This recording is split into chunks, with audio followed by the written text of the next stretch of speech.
આજે આપણે ભારતીય હોટેલ ઉદ્યોગની વાતો કરીશું। હોટેલ ઉદ્યોગ કોઈપણ દેશના અર્થતંત્રને બહુ સારું વિદેશી મૂલ્યમાં કમાઈ આપે છે।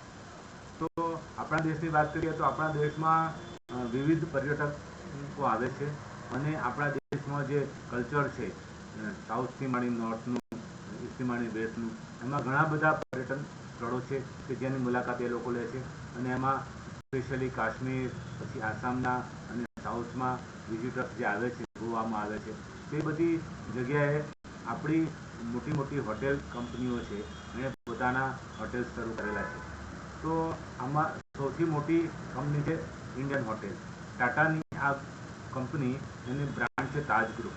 તો તાજ ગ્રુપની જાણીતી હોટેલ મુંબઈ ખાતે છે, ગોવા ખાતે છે, બીજા બધા મોટા મોટા શહેરોમાં છે।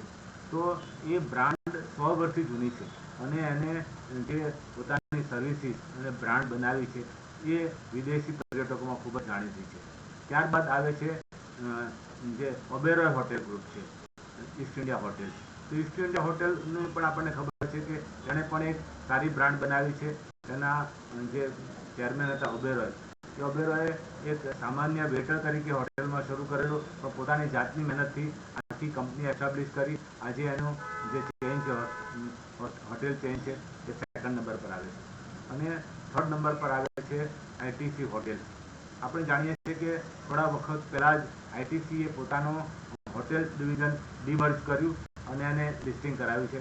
લિસ્ટિંગ કરાવ્યું ત્યારે એનો ભાવ અરાઉન્ડ 160-165 જેવો હતો, જે આજે વધીને અરાઉન્ડ 230 જેવો થયો છે। આ 6-8 મહિનાની જ વાત છે।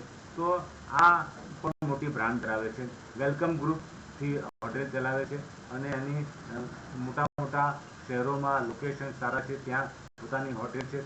હવે બીજું એવું કર્યું આ કંપનીઓએ કે લો કોસ્ટ બજેટિંગ માટે હોટેલો ચાલુ કરી।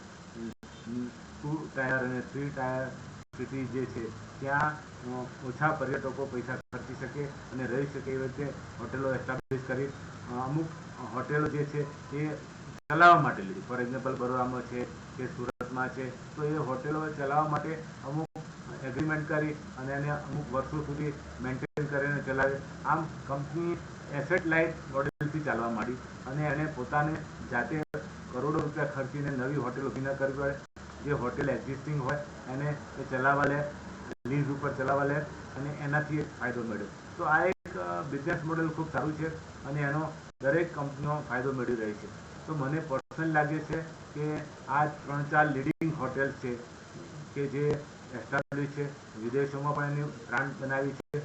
તો આ કંપનીઓમાં જ્યારે ઘટાડો આવે ત્યારે રોકાણ કરીને ફાયદો મેળવી શકાય છે। Thank you.